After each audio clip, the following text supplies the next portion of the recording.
The Minecraft movie opened recently, and very quickly, reports of fan interaction started to spread.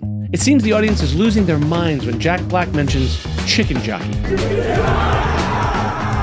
While I'm not a fan of leaving theaters a mess, it got me thinking, is the Minecraft movie the next Rocky Horror Picture Show? Hey, I'm Mike, I studied film, I work in TV, and I love movies.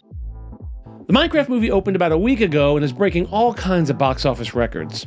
I'm happy to see people going to the theaters again, but it's making even bigger headlines for what those audiences are doing. Apparently, audiences are losing their collective shit at the mention of Chicken Jockey. Chicken Jockey! In the world of Minecraft, the Chicken Jockey is a baby zombie riding a chicken. I can't believe I just said that. It's an extremely rare occurrence in the game. To see one, players need to wait for zombies to appear, which only happens at night. Then that zombie has to be a baby, another rare occurrence. And, to further the odds, hope that a chicken is close enough when it spawns so that the baby zombie spawns on top of it. What happens is a baby zombie riding a chicken. A chicken jockey. Audiences have been smuggling confetti cannons into theaters, throwing their popcorn, and generally bursting into euphoria at the mention of the Chicken Jockey. Listen, there's no excuse for leaving theaters a mess, and I won't condone that. I'm actually a big proponent of making sure I don't leave trash behind in theaters. I will also shame people in the supermarket parking lots for not returning their carts. Yeah, I'm that guy. But we have to look at the positive, right? I end all of my videos by saying film is about community. Remember, film is about community, film is about community, film is about community, and on its surface, I know it sounds strange, but I say that because the medium was created to be watched with an audience, to feel the energy in the room, to laugh together, to get scared together, to react together. What's happening during the Minecraft screenings is not a new phenomenon. I give you the Rocky Horror Picture Show. The Rocky Horror Picture Show premiered in 1975. In a nutshell, it's about a young preppy couple whose car breaks down, sending them to seek help at an evil-looking castle.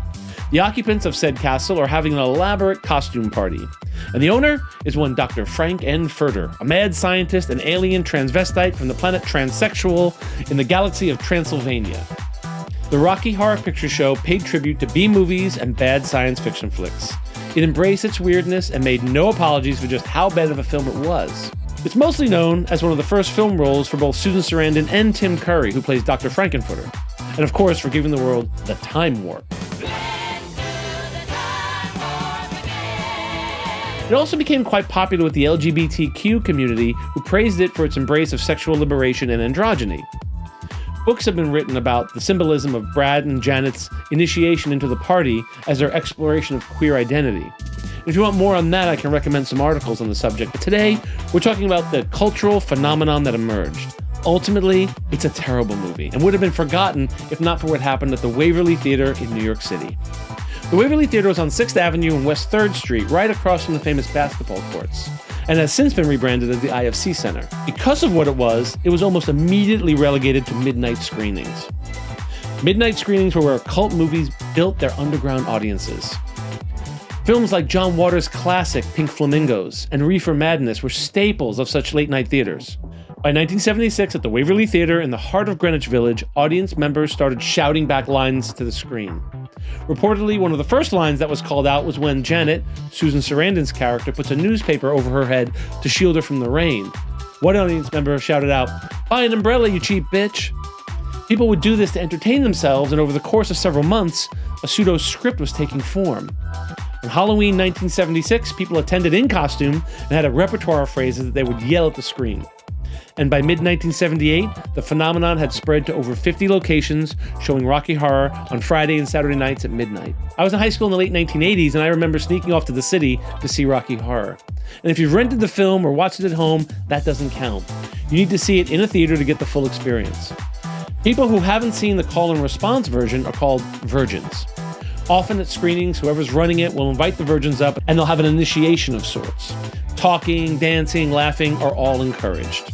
Most of the responses are absolutely filthy, but to give you an example, at the very, very beginning, the 20th Century Fox logo appears.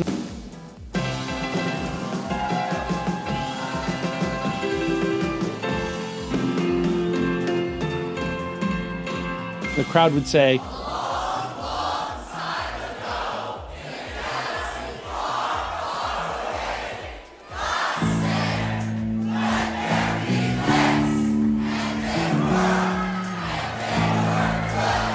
giving way to the very first image, which is a giant, disembodied lipstick mouth. Most lines are timed to gaps in the dialogue. It's really better if I just play a few of them for you to give you an idea. I could show you my favorite obsession. I've been making a man with blonde hair and a tan, and he's good for relieving my tension. I loved you. Yeah, Haley, I loved you. If you're interested in a full script, you can go to rockyhorror.fandom.com. It has all the lines I'm used to and many, many more that I was unaware of. I'll drop the link in the comments. Today, it's a fully immersive experience with actors playing the parts in front of the theater. The Rocky Horror Picture Show evolved into something that was more than a movie. It touched people and brought them together, and the only way to experience that was in person, in the theater.